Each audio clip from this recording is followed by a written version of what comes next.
주님이 꿈꾸시는 교회 네 번째 시간으로 사대 교회를 살펴보겠습니다.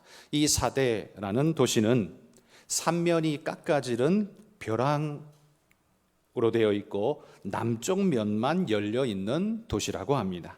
뿐만 아니라 이 도시가 460m, 해발 460m 높이로 우뚝 솟아있는 언덕 위에 있고 그렇게 성벽이 쳐 있기 때문에 천혜의 요새로 이름 높은 곳이었습니다.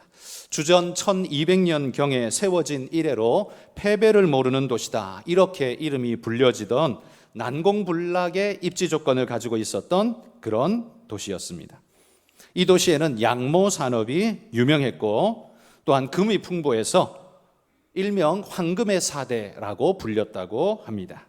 일설에 의하면 헬라 신화에 나오는 미다스 왕이 이 도시를 통과하다가 팍툴루스 강변에 자신의 금을 숨겨 놓았는데 이 강물을 따라서 금가루가 계속 흘러내려가면서 그래서 사대에 금이 많이 나게 되었다, 그런 전설이 있다고 합니다.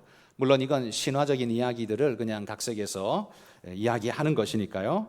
이 황금의 사대는 그래서 최초로 금화와 은화를 주조해서 사용한 그런 도시였다고 합니다. 그러나 이 난공불락의 도시가 정말 삼면이 깎아지른 절벽이고 한쪽 면만 열려 있는데 그것도 우뚝 솟은 그런 성벽에 있었다면 정말 난공불락이었겠죠. 그런데 이 도시가 역사상 2번 침공을 받아 패망하게 되는데요. 첫 번째는 주전 547년에 페르시아의 왕 고레스와 전투가 벌어지는데 봄부터 시작된 전투가 가을을 넘어 겨울에 이르러서도 이게 끝날 줄을 몰랐습니다. 난공불락의 사대는 문을 딱 걸어 잠그고 수성에 들어간 거죠. 사대라는 이 도시의 특성 때문에 수성에 들어가면 이겨낼 길이 없는, 거의 불가능한 그런 도시였습니다. 그런데 이 도시가 어이없는 일로 멸망을 당하게 된 거죠. 그건 이 성을 유심히 살피던 페르시아의 한 병사가 이 성벽 위에 보초 서던 사대의 군사가 투구를 뚝 떨어뜨리는 일을 목격하게 됩니다. 몰래 숨어서 지켜보는데 이 성벽 위에 군사가 투구를 떨어뜨렸어요. 이 사대 군사가 당황하면서 저 투구를 주워와야 될 것 같은데 지금 싸우는 상황이 아니니까 저 멀리 진영을 떨어져 있으니까 아무도 안 보겠지 하고는 내려가는데 비밀 통로를 통해서 내려가서 모자를 주워서 투구를 주워서 올라왔다고 합니다. 그런데 그 광경을 유심히 숨어서 지켜보던 페르시아의 군사가 저놈이 어디로 나왔지?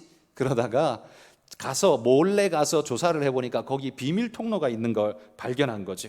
그래서 군사를 이끌고 그 비밀 통로를 통해서 올라가 보니까 그 위에, 성벽 위에 성을 지키는 군사가 아무도 없는 겁니다.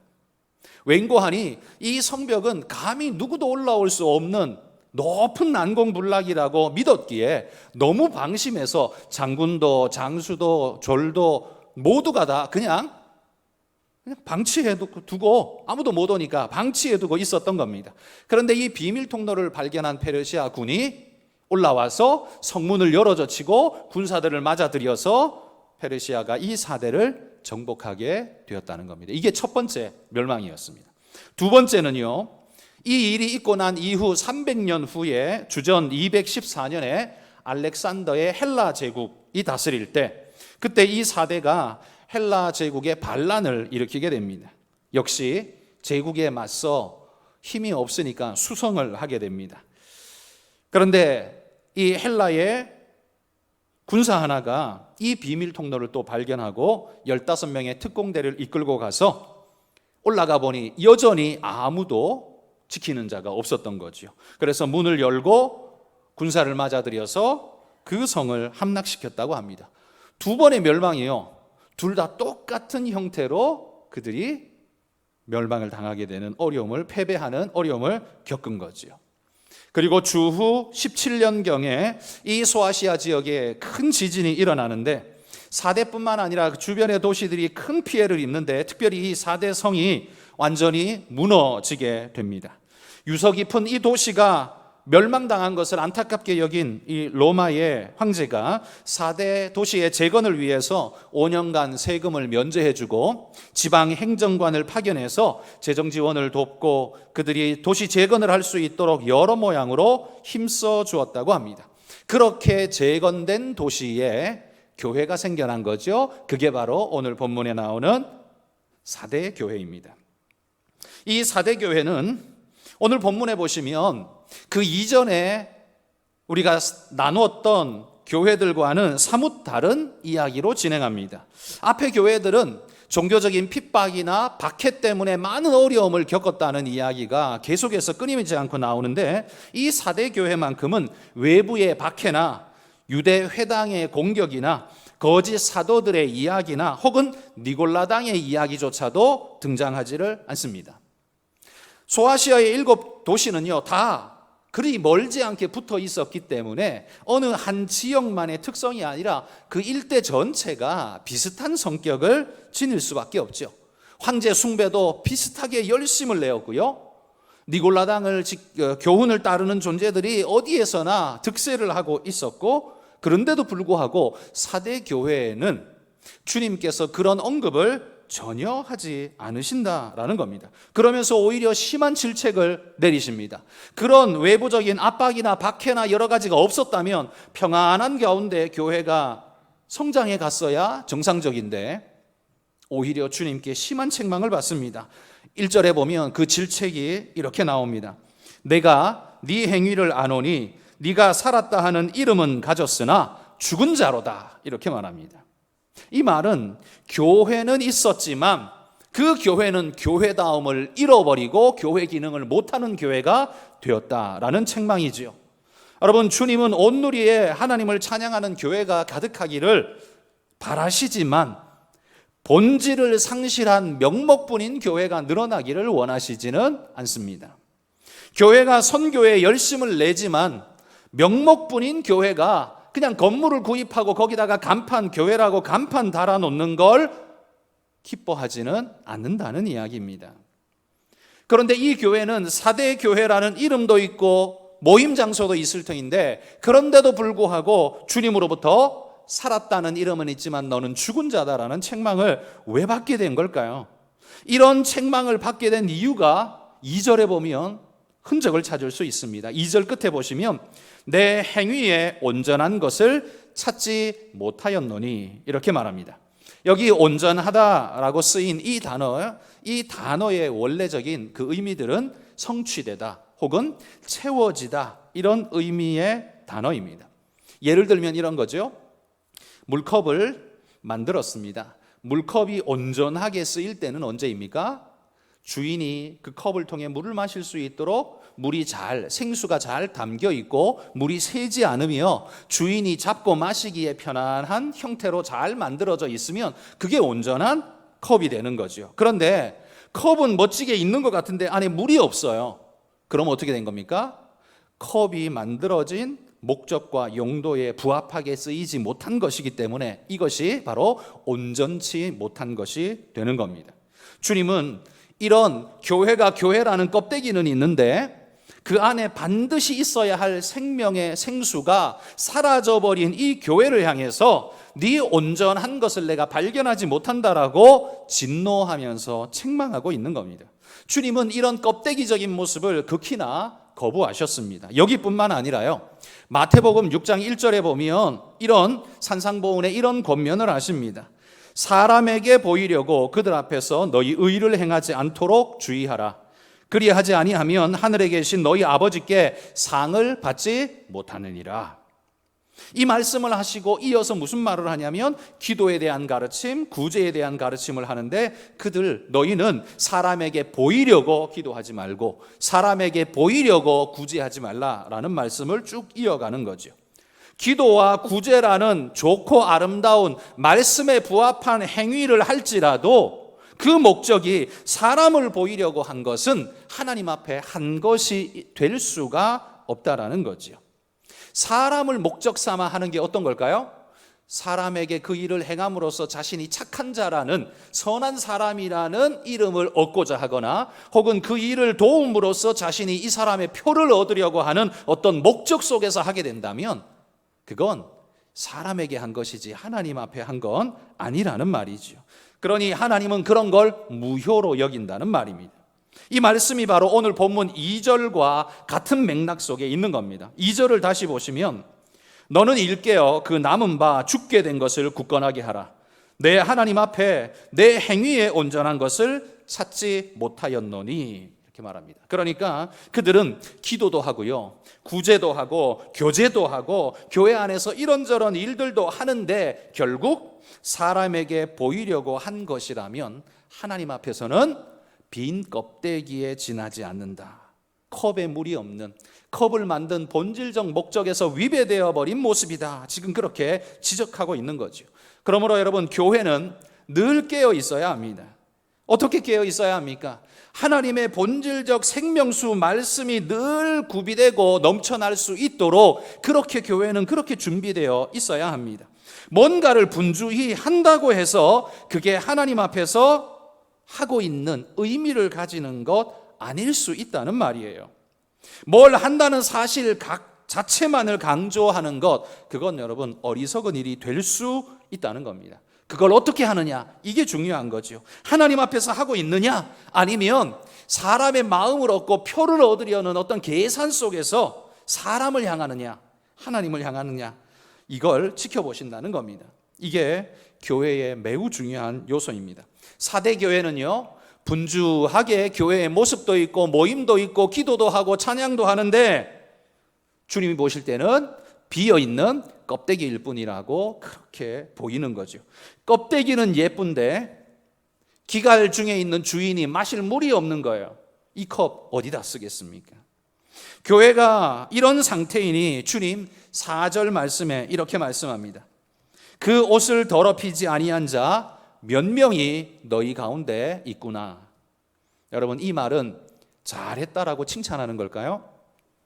이 말이 칭찬처럼 들리지만 곰곰이 따져보면 그 옷을 더럽히는지 아니한 자가 몇 명이 있어요? 몇 명이 있대요. 자, 이건 소수입니까? 다수입니까?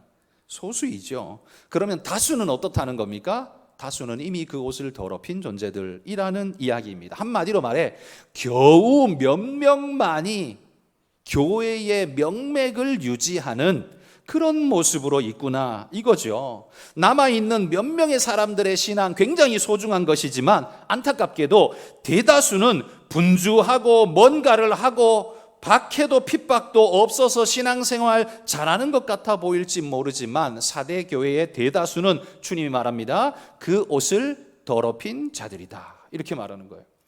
옷을 더럽힌다는 표현이 어떤 의미이겠습니까? 성경이 말하는 옷을 더럽힌다고 할 때 그건 우리가 입고 있는 이 옷이 아니라 성도의 바른 행실을 늘 옷이라고 말합니다. 행실이 깨끗하고 바르면 그 정결한 옷, 흰 옷, 이런 식으로 표현을 하고 그 행실이 더럽혀지고 삐뚤어지면 옷을 더럽혔다, 이런 표현으로 성경이 쓰고 있는 거죠. 그러니까 죄와 비진리에 뒹굴면서 그들의 행실이 더럽혀진 상태에 그들이 방치되어 있다는 겁니다. 4대의 교인들은 교회에 와서는 교회 행사도 하고 예배도 드리고 찬양 경연대회도 하고 성경 퀴즈 대회도 하는데 교회 문을 딱 나서면 세상 사람들이 하는 기준 없는 삶의 방식이 고스란히 그 사람에게서 연출되게 된다는 겁니다. 이런 자들은 음란의 방에서 자신이 공사 물건을 수주해야 한다면 그 음란의 방에서 함께 뒹굴며 공사 수주를 따내기 위해 수단과 방법을 가리지 않는 자가 될 것입니다. 남들이 횡령을 하면 나도 손해볼 수 없으니 눈먼 돈 나도 횡령하리라 그러면서 횡령하는 자들이 될 겁니다. 폭력 인사들을 동원하여서 가난하고 약한 자들을 등쳐먹는 일들도 거리낌 없이 하게 될 겁니다. 이게 자연스럽게 이루어진다면 여러분, 왜 그렇겠습니까? 그건 바로 그 사람이 빈 컵이기 때문입니다. 교회는 다니는데, 교인이라고는 하는데 정작 그 안에 마땅히 있어야 할 하나님의 진리 말씀, 생수가 그 안에 없으니까 껍데기만 그럴듯하지 하는 건 세상과 똑같은 모습으로 그가 행하고 있다는 거죠. 여러분, 우리 한가람의 성도 여러분들은 성도라는 거룩한 이름에 걸맞는 아름다움으로 늘 가득 채워져 있기를 축복합니다. 여러분, 목사보다 장로보다 높은 이름이 성도라는 걸 아십니까? 성도는 거룩한 하나님의 무리 말뜻이잖아요. 여러분, 성도는 직급 없는 낮은 자를 말하는 게 아니라 거룩한 하나님의 백성이라는 특징을 강조하는 굉장히 중요한 말입니다. 그래서 이건 목사나 장로보다 훨씬 더 고귀한 이름이에요. 목사나 장로는 기능적인 이름이지만 성도는 말 그대로 본질적 이름이기 때문에 굉장히 중요한 이름이에요. 우리는 바로 그 이름에 걸맞는 모습으로 빈 컵이 아니라 주님의 생수가 담긴, 그래서 주님이 마시자라고 할 때 언제든지 구비된 그런 아름다운 꽉 찬 온전한 성도가 되시기를 축복합니다. 여러분, 이 사대교회가 이렇게 형편없는 모습이라는 걸 어떻게 우리가 그렇게 설명할 수 있습니까? 근거가 도대체 뭐냐? 1절 끝에 보시면 근거를 이야기하죠. 주님이 이렇게 말합니다. 너는 살았다는 이름은 있지만 너는 죽은 자다. 살았다는 이름은 있지만 죽은 자라는 평가, 이게 성경 다른 곳에서도 한 군데 더 나오는데 디모데전서 5장 5절과 6절 말씀입니다. 같이 한번 읽어봅시다. 참 과부로서 외로운 자는 하나님께 소망을 두어 주야로 항상 간구와 기도를 하거니와 향락을 좋아하는 자는 살았으나 죽었느니라. 살았으나 죽은 자는 누구라고요? 향락을 일삼는 자, 향락을 좋아하는 자입니다. 이 사람은 누구냐 하면 지금 이 문장은 교회 안에 과부가 있는데 두 종류의 과부가 있다는 거예요. 한 종류의 과부는 참 과부로서 외로운 형편이지만 하나님께 소망을 두고 주야로 기도하고 간구하며 그 소망을 하늘에 둔 그런 과부야말로 참 과부이고, 그런데 이 과부와 다르게 똑같은 형편의 과부이긴 과부인데 그는 포커스가 어디 있어요? 향락을 좋아하고 세상의 쾌락을 쫓아다니며 시선은 땅을 향해서, 사람을 향해서, 쾌락을 향해서 달리는 존재들, 그런 존재들이 교회 안에 있다면 그들은 살았지만 그들은 죽은 자들이다. 지금 그 이야기를 하고 있는 겁니다. 바로 참 과부와 향락을 좋아하는 자가 상반된 이야기인 거죠. 이런 자는 교회 안에 있지만 주님 눈에서는요, 교회 밖에 있는 자로 보일 수밖에 없다는 겁니다. 그렇다면 사대교회 역시 살았으나 죽었다는 평가는 이유가 뭐겠습니까? 바로 이 디모데전서 5장 6절에 나오는 말씀에 이어보자면 그들 역시, 사대교회 역시 삶이 쾌락과 방종과 음란에 뒤범벅이 된 삶이었을 거라는 거죠. 그런데 사대교회 성도들 대부분이 이런 모양이고 소수 몇몇만이 그 옷을 더럽히지 아니한 자라고 말하고 있습니다. 여러분, 이 정도면 이 교회가 왜 외부적 핍박이 기록되지 않았는지 추측해 볼 수 있지 않겠습니까? 왜 핍박이 없었을까요? 그 주변의 교회들은 전부 황제 숭배, 우상 숭배, 그 다음에 그 길드에 가입할 수 없어서 신앙 지키다가 길드에 가입 못해서 경제적인 수많은 어려움을 겪고 고통 중에 울부짖는데, 그리고 유대 회당의 그 자들 때문에 공격받아서 어려움을 겪는데 왜 사대교회만큼은 아무런 어려움이 없는 걸까요? 이유가 뭐겠습니까? 그건 외부 세계가 그들을 핍박할 이유가 없었기 때문입니다. 왜냐하면 자기들과 똑같기 때문이죠. 시키는 것도 잘하고 구별되게 해서 자기들을 부끄럽게 만들지도 않고 유별나지도 않고 튀지도 않는 거죠. 그러니 그냥 장소만 자기들끼리 모이는 장소를 교회라고 하되 그럴 뿐이지 살아가는 건 똑같은 거예요. 그러니 굳이 핍박할 이유도 없고 핍박할 이유가 아무것도 없는 겁니다. 그러므로 여러분, 우리는 바로 이 지점에서 교회가 무엇인가라는 사실에 대해서 개념이 흐트러지지 않기를 바라고 소망합니다. 한국 교회가요, 이런저런 허물지고 잘못된 모습이 있어서 욕을 먹고 그러다 보니 그거 듣는 게 참 마음이 불편합니다. 저도요, 인터넷에서 교회 이야기 나오면 거의 잘 보지 않습니다. 왜? 마음이 너무 무거워서. 뭐라도 하나 나오면 마음이 무거워서 잘 보지를 않습니다.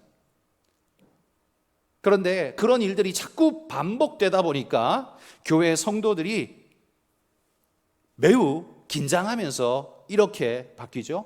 욕먹지 않았으면 좋겠다. 그렇죠? 우리는 도덕적으로나 사회적으로 욕먹지 않았으면 좋겠습니다. 그리고 교회는 성결이 기본이기 때문에, 거룩과 성결이 기본이기 때문에 그런 거짓된 모습이 우리에게 나타나서는 당연히 안 되는 겁니다. 그런데 문제는 그러다 보니까 성도들이 점점점 어떤 식으로 변해가냐 하면 사회로부터 욕먹지 않는 교회가 좋은 교회라고 인식이 점점 바뀌어져 가더라는 겁니다. 그러니까 사회로부터 지탄받지 않고 욕먹지 않는, 그래서 사회가 요구하는 거 다 잘해주고 사회랑 똑같이 말을 해주고 사회와 보조를 같이 맞춰주고 사회가 너 잘한다 이렇게 말할 수 있도록 그냥 잘 협조하는 그런 교회가 되는 게 좋은 교회라고 생각합니다. 여러분, 협조해야 할 게 있고요, 본질적으로 불가능한 게 있습니다. 전도하지 마. 그럼 협조하실 겁니까? 예배는 그냥 1년에 한 번만 드려. 그럼 협조하실 겁니까? 선교, 남의 나라에다 돈을 퍼줘. 국가 낭비야. 하지 마. 그럼 그렇게 하실 겁니까? 여러분, 이런 일들이 계속되다 보니까 한국교회 성도들이요 굉장히 예민하고 민감해 있습니다. 그러다 보니까 욕먹지 않는데 교회에 포커스를 두고 욕먹지 않는 교회가 가장 이상적인 교회인 것처럼 착각하게 되는 현실이 자꾸 우리 안에 벌어지는 것 같습니다. 그러나 여러분, 선을 행하고 아름다운 모습을 나타내야 하는 사회적 측면이 우리에게 있는 것처럼 반대로 그들이 뭐라고 말해도 우리가 가야 할 길은, 주님 말씀의 길은 분명하고 명백하게 존재하는 겁니다. 그들이 전도하라, 선교하지 말라, 하라 말라 한다고 해서 이게 버려질 수 있는 게 아니라는 말입니다. 이리 해라 저리 해라 한다고 해서 예배 필요할 때만 1년에 한 번만 드리고 나머지는 드리지 마라 그런다고 해서 우리가 그렇게 할 수 있는 게 아니라는 말입니다. 여러분, 사대교회가 왜 핍박이 없었을까요? 말을 너무 잘 듣기 때문에 굳이 핍박할 이유가 없는 겁니다. 말만 하면 알아서 기기 때문에 굳이 나무랄 필요가 없는 겁니다. 자기랑 그냥 똑같은 사회일 뿐이기 때문입니다. 그러나 여러분, 욕먹지 않는 교회가 좋은 교회라고 착각하시면 그때부터 교회는 교회가 아닌 겁니다. 이미 교회의 본질을 잃어버린 겁니다. 교회가 선을 행하고 정직하게 행해야 한다라는 일은 우리에게 분명히 주어져 있는 사명이기는 하지만, 그러나 교회의 존재 본질은 사회에서부터 우리에게 주어지는 게 아니라 하늘에서부터 우리에게 주어진 본질이라는 사실을 잊지 마셔야 합니다. 그러기에 어떤 일은요, 사회가 보기 싫어하는 것도 있습니다. 우리 전도하는 거 보기 싫어하잖아요. 그죠? 전도 열심히 하면 막 눈에 불을 켜고 사탄같이 덤벼들잖아요. 그런다고 안 하겠습니까? 그건 아니죠. 그렇기 때문에 교회가, 우리 한가람의 성도 여러분, 당부드립니다. 욕먹지 않는 교회가 가장 온전한 이상적인 교회라고 착각하지 마십시오. 그거야말로 지극히 사회적이고 비신앙적인 교회 개념입니다. 교회의 주인은 사람들이 아닙니다. 사람들은 우리의 사역의 대상, 선교의 대상, 사랑의 대상이고, 교회의 주인은 언제나 주님이시며 그분의 말씀입니다. 그거 벗어나는 순간 그건 더 이상 교회가 아닌 겁니다. 사대교회가 사대 지역에서 아무런 존재감도 없고 아무런 느낌도 없고 핍박할 이유와 가치조차 못 느낄 만큼 아무렇지 않은 존재가 되어버렸을 때 주님은 굉장히 근심하시면서 이 편지를 써보내고 있는 겁니다. 이런 교회를 향해 주님이 이렇게 말씀합니다. 2절에 보면 너는 일깨어 그 남은 바 죽게 된 것을 굳건하게 하라. 여러분, 이 말씀 가만히 유심히 뜯어보면 굉장히 안타까운 말씀입니다. 이게 무슨 말씀입니까? 다 죽어가니까 뭘 다른 요청할 수 없고 그저 남은 것 그거 살려내라, 붙잡고 있으라, 그겁니다. 한마디로 말해서요, 중환자실에 산소호흡기 꽂고 있기 때문에 돈 벌어와라, 착한 일 좀 해라, 뭐 좀 해라, 방청소 좀 해라, 이런 말 못한다는 거예요. 산소호흡기 꽂고 있는 사람에게 그런 말은 못하는 거지요. 다른 것 요구할 것이 없을 만큼 잘하는 교회가 아니라 해야 할 일은 많지만 다른 걸 요구할 수 없을 만큼 산소호흡기에 의존하고 있는 상태이기 때문에 이거라도 하라고 말씀하는 것 아니겠습니까? 여기 일깨어라고 하는 말, 이 일깨다라는 말은요, 깨어있는 상태를 지속해 가고 있으라라는 말입니다. 이게 사대교회에 주어졌다는 것이 참 의미심장합니다. 제가 앞에서 사대라는 도시가 2번 패배해서 멸망했다 이야기를 했었지요. 이유가 뭡니까? 그들이 방심하고 깨어있지 못했기 때문에 다 그들이 초롱성 같은 성벽 안에서도 패배할 수밖에 없었던 겁니다. 지금 사대교회에 이 말씀을 한다는 건 너희가 아무리 뭔가를 가졌고 뭘 하고 있고 대단하고 뭐 뛰어나 보인다 할지라도 너희가 깨어있지 못하면 사탄이 이 교회를 다 깨부셔버리고 침투에 들어가서 초토화시켜 버린다는 말입니다. 사대라는 너희의 지리적, 너희 역사적 경험이 너희에게 있음에도 불구하고 어떻게 너희는 지금 그렇게 똑같이 방심하고 널브러져서 깨어있지 못하느냐, 지금 그 말씀을 하고 있는 겁니다. 사대교회의 깊은 영적 잠을 주님이 꾸짖고 계신다는 거예요. 그래서 주님은 3절에 보시면 사대교회를 향해서 3가지를 할 것을 명령합니다. 첫 번째는 생각하라, 두 번째는 지키라, 세 번째는 행하라, 회개하라, 이렇게 말씀합니다. 첫 번째는요, 생각하라 명령합니다. 뭘 생각할까요? 어떻게 받았으며 어떻게 들었는지를 생각하래요. 뭘? 복음이죠. 이건 복음입니다. 복음을 처음 받을 때의 그 감격과 기쁨과 메시지를 기억하라는 겁니다. 복음을 받아 있는 현재의 생활을 지키는 것이 아닙니다. 현재의 생활, 예전에 복음 들어서 그것이 우리 삶의 하나의 형태가 되어지면 그게 바로 문화이죠. 교회 문화라고 말하는 겁니다. 그 교회 문화를 지키라는 말이 아닙니다. 여러분, 교회 문화하고 복음은 결단코 동의어가 될 수 없습니다. 교회 문화하고 복음은 동의어가 아니에요. 앞에서 제가 강조한 것처럼 온전하지 못한 모습, 바로 물이 빈 컵 같은 것이 교회 문화이고요. 그 빈 컵에 담아야 할 것을 진정으로 담는데 그 담아야 할 게 뭐예요? 주님의 말씀, 생명수입니다. 그거에 담겨지면 그러면 그게 온전한 교회 문화와 더불어서 온전한 교회가 되는 것이고, 교회 문화는 있는데 복음이 없어요. 생명 말씀이 없습니다. 성령의 역사가 없어요. 그러면 그건 그냥 교회 문화일 뿐이지 아무것도 아닌 주님이 책망하시는 그런 교회가 될 뿐이라는 말입니다. 말씀의 생명력이 상실되어 있다면 여러분, 그건 시체입니다. 그러나 교회 문화에 생명력 말씀이 작동하고 있다면 그건 사람이죠. 생명체입니다. 시체가 될 거냐, 사람이 될 거냐, 무엇이 가늠합니까? 그 생명의 호흡이 가늠하는 겁니다.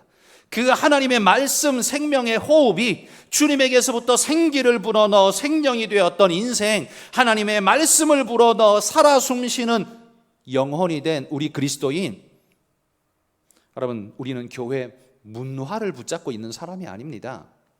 문화 안에 하나님의 생명 말씀, 생명의 호흡이 있도록 붙잡고 있는 것이 교회입니다. 그러므로 여러분, 우리도 꼭 기억해야 합니다. 기독교가 전파되어 들어온 지 벌써 135년이나 되었습니다. 135년 동안 엄청나게 발전하고 부흥했습니다. 그러나 지금 교회는 생명력을 잃은 껍데기만 남아서 시체처럼 혹은 산소호흡기 꽂고 있는 이런 형태 아닌가, 우리가 조심스레 돌아봐야 합니다. 그건 어떤 교회, 어떤 성도를 지칭하는 게 아니라요, 누구를 탓하려고 말씀하는 게 아니라 바로 나 자신에게 묻는 겁니다. 여러분 자신에게 물어보십시오. 여러분, 내가 죽어 있으면 한국교회는 시체인 겁니다.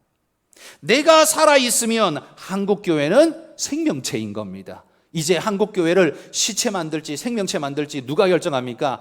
여러분입니다. 저 교회 저 모양이야, 저 사람 저 집사 저 모양이야, 그게 한국교회를 만드는 게 아니라요, 내가 하나님 앞에 죽어 있으면 한국교회는 시체인 거고, 내가 살아 있으면 한국교회는 생명체가 되는 거예요. 손가락질하면서 딴 사람 찾지 마십시오. 내가 어떤 존재인가를 주목하십시오. 주님이 마지막에 오셔서 나를 보시면서 너는 살았다는 이름은 있으나 죽은 자다. 40년 교회 다녔지만 너는 죽은 자다. 너는 한 교회만 열심히 다녔다고 그래도 너는 죽은 자다. 혹시 여러분 이렇게 말씀하신다면 얼마나 충격적이겠습니까? 여러분, 주님이 인정하시는 굳건한 신앙, 생명체로서 지켜내시기를 바라고 소망합니다. 껍데기 모양이 사람 같다고 해서 사람이 아닙니다. 거기에 생명의 호흡이 있어야 사람이지 없으면 시체가 될 뿐입니다. 교회 나온다고 해서 성도가 되는 게 아닙니다. 거기에 성령의 생명 호흡이 있어야 진짜 성도가 되는 겁니다. 여러분, 이 사대 교회처럼 살았으나 죽었다라는 책망받는 그런 교회가, 그런 성도가 되지 말고 주님이 칭찬하시는 그런 일꾼들이 되시기를 주의 이름으로 축복합니다. 두 번째는요, 지키라고 말합니다. 지키는 건 뭘 지킬까요? 말씀을 지키라는 거예요. 바로 이건 순종하라는 말씀이죠. 여러분, 말씀을 아는 것과 말씀을 지키는 건 천지차이입니다. 그렇죠? 현대 그리스도인들은 배운 게 많아서요, 머릿속에 든 정보가 많습니다. 또 무서운 게요, 설교 듣고 가면 그게 참인가 아닌가 네이버에 뒤져가지고 검색을까지 합니다. 그리고 다음 주에 목사님 그거 아니던데요, 이제 이렇게까지 하라는. 그래서 설교자는 하나부터 10까지 기본이 탄탄하게 준비를 굉장히 잘해야 됩니다. 하나라도 건수 걸리면 잡히거든요. 여러분, 머릿속에 정보가 많다고 해서 좋은 신앙인은 아니죠. 그죠? 교회 생활 오래 했고 성경에 대해서 아는 게 많다고 해서 그 사람이 신앙 좋은 건 아닙니다. 오히려 반대로 정보가 너무 많아서 분란과 싸움을 유발할 때가 많습니다. 우리가 경험적으로 그런 걸 많이 보죠. 그 사람 안에 있는 정보가 진짜라면, 옳고 그름이 아니라 정말 살아있는 그런 말씀이라면, 교회를 향한 주님 같은 마음으로 바라보면서 분란과 싸움이 아니라 모범과 헌신으로 그 사람에게서 나타나지 않겠습니까? 여러분, 요즘 교회 안에는 부모 같은 성도는 점점 없어지고 형 같은 성도만 자꾸 많아집니다. 부모와 형은 한 집안, 한 가족이지 않습니까? 그러니까 한 교회 안에 있어요. 한 가족이에요. 그런데 부모는 어떻게 합니까? 나의 허물을 보고 어떻게 반응해요? 안타까워하고 그걸 치료해 줄 방법을 찾고 떠벌리지 않고 오히려 사람들에게는 변호를 대신 해주고 바르게 일어나도록 하기 위해서 애를 쓰죠. 그런데 형은 어떻게 합니까? 형은 떠벌리고 다니고 구박을 하고 그것밖에 못해 그러면서 지어박는 게 그게 형입니다. 자기 허물은 보지 못하면서 남의 연약만 집요하게 공격하고 손가락질하는 게 이게 형이죠. 부모는 그렇게 안 합니다. 이게 바로 여러분 정보를 많이 가진 성도의 한계입니다. 정보를 많이 가졌다고 해서 그게 건강한 성도가 되고요, 좋은 신앙인이 되는 게 결단코 아닙니다. 오히려 그걸 무기 삼는 이들도 많습니다. 그 성경적 정보를 주님은 그걸 채우라고 말하는 게 아니라 그게 내 삶에 녹아져서 내 삶이 그 말씀에 녹아진 인격화된 신앙이 된 사람이 될 것을 강조하시죠. 그게 진짜 아니겠습니까? 예전에는 대학마다요 기독서클이 진짜 많았습니다. 아마 여러분들 여기 계신 분들은 제가 볼 때 40대 이하는 몇 명 안 되고 대부분이 40대 이상인 것 같아요. 그러니까 40대 이상은 CCC, 내비게이터, IBF, 조이선교회, 선교단체 굉장히 많았습니다. 그리고 늘 성경 공부 굉장히 많이 했습니다. 저도 고등학교 3년 동안요 매일 성경 공부했습니다. 점심시간에. 그래서 늘 셋째 시간 도시락 까먹고 넷째 시간 점심시간 종 땡 치면 바로 우리 성경 선생님, 음악 선생님이 있는데 음악실에 가서요 계속 찬양하고 성경 공부하고 그리고 돌아와서 오후 수업하고 그렇게 살았습니다. 교회 오면 토요일 날 기도 모임, 우리 중고등부끼리 기도 모임 만들어서요, 매일 기도 모임하고 찬양하고 전도하고 그렇게 살았습니다. 일주일에 얼마나 많은 시간을 거기 투자했는지 모릅니다. 그래서 정말 공부도 참 많이 했어요. 그런데 반대로, 그래서 목사님들이 종종 그런 설교하잖아요. 들은 건 많은데 가슴이 작다고. 그런데 요즘은 또 그렇지 않습니다. 요즘 젊은이들은 30대 밑으로는요, 성경 공부를 별로 잘 하지 않았습니다. 잘 모릅니다. 예전처럼 뭐 CCC, 내비게이터 뭐 이런 게 많지 않아요. 다 위축돼 가지고 학교 안에 기독 서클도 이제는 거의 존재가 다 사라져가고, 교회 안에도 주일날 중고등부 시간 뭐 이런 것조차도 힘들어하는 애들이 성경 공부 따로 만든다? 이거 더더욱 어려운 상황입니다. 그러다 보니 지금 30대 밑으로는요, 성경 공부를 잘 안 한 세대입니다. 그래서 어른들처럼 이렇게 알고 있는 게 별로 없어요. 그러니까 더 위험하지 않겠습니까? 여러분, 우리 안에 정보를 채우라고 주님이 말하지 않습니다. 그것이 녹아져서 생명 기운이 되고 하나님의 살아있는 생명체가 되라고 말씀하는 겁니다. 사대교회는 껍데기는 그럴싸할지 몰라도 알맹이는 없었습니다. 시체에다가 화장을 잔뜩 발라놓은 거죠. 그런 모습이 사대교회인 겁니다. 그래서 주님이 말합니다. 너는 살았다는 이름은 있으나 죽은 자로다. 여러분, 이게 얼마나 정말 끔찍한 이야기인가 우리 깊이 새겨야 합니다. 세 번째는요, 세 번째 명령은 이런 사대교회를 향해 회개하라고 명령합니다. 여러분, 회개는 그냥 하면 되지, 이게 아닙니다. 회개하려면 세 가지의 조건이 필요합니다. 첫 번째 조건은 뭐냐 하면, 먼저 기준을 알아야 회개할 수 있습니다. 내가 무엇이 잘못되었는지 알려면 기준선이 있어야만 내가 이게 삐뚤었는지 바른지 알 것 아닙니까? 저 방향으로 가야 되는데 내가 이 방향으로 왔거나 기준선이 뭐가 있어야 알 것 아닙니까? 현대인들은 절대 진리란 없다라고 주장하면서 모든 것을 상대화시켜버렸습니다. 그랬더니만 없어진 것이 하나 있습니다. 여러 가지가 없어졌지만 뭐가 없어졌냐? 회개가 없어졌습니다. 왜요? 기준이 없으니까요. 기준이 없으니까 뭐가 틀렸는지 알 수가 없고, 다 각자가 그냥 기준이 되다 보니까 회개할 게 없는 겁니다. 여러분, 제가 선을 그리면, 자, 선을 제가 똑바로 잘 그렸습니까? 직선을 그렸습니까? 아니잖아요. 구불구불하게 그렸죠. 이게 예전 같으면 이거는 틀렸습니다, 이렇게 말하겠지만, 이제는 어떻게 해요? 이건 나의 직선이야. 자, 이렇게 말해버리는 순간 이건 직선이에요. 왜? 나한테는 이게 직선이거든. 상대화되어 버리고 나면 이제 그렇게 가는 거겠죠. 여러분, 삐뚤 것, 그러니까 난 틀리지 않았기 때문에 회개할 게 없어, 이제 이렇게 흘러갈 수밖에 없다라는 말입니다. 이런 세상을 하나님이 하늘에서, 아니 내가 하늘에서 쳐다본다면 이 세상의 모습이 어떻게 보일까요? 이거 완전 봉숭아학당 같이 보이지 않을까요? 정말 황당무계한 모습이지 않을까요? 그런데 지금 우리의 세상은 좀 극단적으로 표현했습니다만 이러한 모습을 슬슬슬 따라가면서 합리적이고 합당하다고 여기고 있다는 겁니다.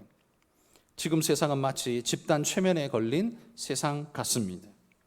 회개하려면 제일 중요한 게 뭐예요? 기준이 있어야 합니다. 그런데 세상은 기준을 거부하고 네가 기준이야.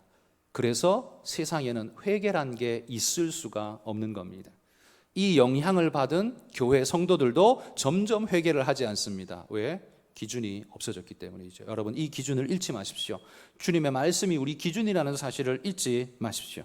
두 번째로, 회개하려면 뭐가 필요하냐면 내가 그 기준에서 벗어났다는 사실을 인정해야만 회개가 가능합니다. 그렇죠? 내가 그 기준에 잘 서 있으면 회개할 일이 없죠. 그런데 거기에서 벗어났다면 회개해야 하죠. 내가 벗어났다는 사실을 인정하지 않으면 회개는 못하는 겁니다. 자기 고집을 씌워대는 오늘은 회개할 수 없는 시대입니다. 그리고 시대 자체가 우리에게 뭐라고 말합니까? 당신은 회개할 필요가 없습니다. 왜? 왜냐하면 당신은 잘못한 게 없기 때문입니다. 다 세상이 잘못한 탓이고 남들 탓입니다.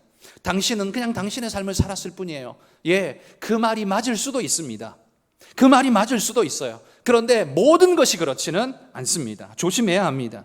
물론 사회 구조와 시스템의 잘못으로 우리에게 어려움, 아픔이 주어진 그런 일들 분명히 있습니다. 그러나 모든 것을 그렇게 해석하려고 하는 오늘 우리의 시대는 겸손하지도 않고 정직하지도 않습니다. 요즘의 정치권의 언어를 보면 이제는 국민을 신격화하는 것 같다라고 생각됩니다. 2000년 전에는 황제를 신격화했습니다.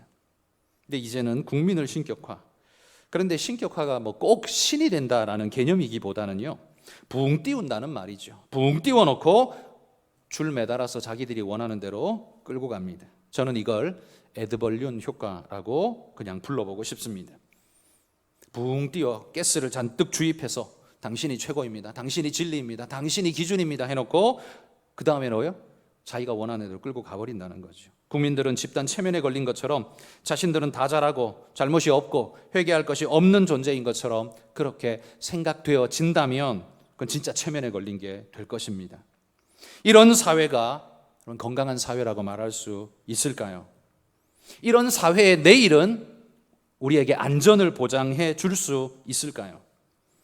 성도들은 두말할 것 없고요, 우리 사회도 회개할 줄 알아야 그래야 건강한 사회가 될 수 있는 겁니다. 그런데 자신이 기준에서 벗어났다는 사실을 인정하지 않는다면, 그리고 그 기준이 없다면 우리 사회는 매우 어려운 시대로 낭떠러지로 떨어질 수밖에 없죠. 회개하려면 기준이 필요하고요, 두 번째는 내가 벗어났다는 걸 인정해야만 회개가 가능합니다. 세 번째는요, 내가 회개하여 돌이키면 나의 건강성을 회복할 수 있고 축복된 길로 갈 수 있다는 기대가 있어야만 회개를 할 수 있습니다. 그런 기대 없이는 회개가 불가능하죠. 내가 회개해도 여전히 지옥 간다, 여전히 쪽박 찬다, 그러면 누가 회개하겠습니까? 아무도 안 하죠. 회개의 목적은 옳고 바른 삶인데 그런 기대가 없다면 회개할 수 없는 거죠. 삶을 완전히 포기한 사람의 삶이 바로 그럴 겁니다. 이 기대의 바탕에, 우리의 기대의 바탕에는 뭐가 있습니까? 하나님 말씀대로 내가 회개하고 주님께로 돌아가면 주님은 나를 받아주시고 복된 길로 인도하실 거야 라는 하나님에 대한 믿음이 있습니다. 하나님은 선하시며 하나님은 나를 사랑하시고 하나님은 나를 복된 길로 인도하기를 원하시는 그런 분이셔 라는 사실이 전제되지 않는 한 우리는 회개할 수 없다는 겁니다. 신앙인은 이런 믿음이 있기 때문에 우리는 회개합니다. 그런데 일반인은 어디에 기초를 둘까요? 회개할 수 있을까요? 내가 돌이키면 이 사회가 나를 옳은 길로, 바른 길로 나를 인도해 주는가? 그러기엔 예스라고 말하기에 되게 어려워 보인다는 거죠. 그러니 그걸 확신할 수 없으면 회개할 수 없는 거죠. 자기만 손해볼까 봐 두렵고 회개하지 않는 거죠. 그러기에 여러분, 우리의 사회는 여기에 이런 국민들의 마음에, 불안한 마음에 믿음을 줘야만 우리 사회는 건강하게 나아갈 수 있는 것 아니겠습니까? 그래야 우리 사회 전체가 옳고 바른 길로 갈 수 있지 않겠습니까? 그래서 나라의 지도자가 그렇게나 중요한 것입니다. 그러기에 나라의 지도자는 단순한 장사꾼이면 안 되는 겁니다. 돈이 기준이 된 단순한 장사꾼이면 통치 철학이 없는, 국가라는 철학에 관이 없는 그런 사람이라면 굉장히 위험한 것이라는 거예요. 저는 미국의 대통령 트럼프를 보면서 굉장히 많이 우려를 하고 합니다. 뭐 남의 나라이기 때문에. 그러나 우리나라가 미국의 영향을 워낙 많이 받기 때문에 이 걱정은 결국 우리나라의 걱정이 될 수밖에 없죠. 트럼프는 미국이라는 기독교적인 바탕 위에 세워진 건강한 정의와 진리를 추구한다고 어쨌든 지금까지 열심히 주장했던 이 나라를 그냥 한마디로 트럼프 타워를 만들어버린 것 같습니다. 그냥 자기 기업이 돼버린 것 같아요. 트럼프의 기업이 돼버린 것 같은 느낌을 되게 많이 줍니다. 나라의 지도자가 장사꾼이 되어버렸을 때 국가 간의 모든 일들도 다 돈으로 생각을 하고, 정의와 진리라는 그 고귀한 인간애라는 가치도 돈으로 평가를 하고, 하나부터 열까지 돈돈돈 하고 있는 그는 미국이라는, 그래도 지금까지 우리가 미국이라는 인식 속에 물론 뭐 행패도 있을 수 있지만 그래도 가지고 있었던 온 세계의 경찰 국가라는 그 나름의 인정이 이제는 할 수 없는 그런 시대가 되어버렸습니다.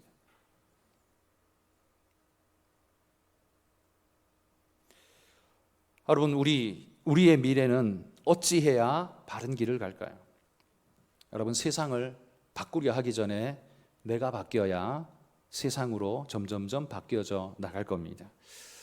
주님이 오늘 말씀하십니다. 4대 교회 같은 우리의 현실, 나의 모습이 거기에 하나님의 생명력이 부여되고 은혜의 역사가, 주님이 숨쉬는 성령의 역사가 일어나게 되면 자연스럽게 내 죄에 대한 통회 자복이 일어나고 하나님 앞에 바르게 일어서며, 그러다 보면 세상이 너희가 내게 속했기 때문에 너희를 미워하는 거다. 주님이 말씀하신 그 말씀대로 때로는 미움도 받고 공격도 받겠지만, 그러나 오히려 그것이 건강한 교회의 징표가 되어서 여러분, 온전한 믿음의 모습으로 나아가는 건강한 교회가 될 수 있을 겁니다. 여러분, 우리 교회는 어떻습니까? 세상에게 손가락질 당하지 않고 욕먹지 않는 것이 우리의 목적 되는 순간 그건 더 이상 교회가 아니라 했습니다. 그런 교회는 다닐 필요가 없습니다. 그런 교회는 성경이 말하는 교회가 절대로 아닙니다.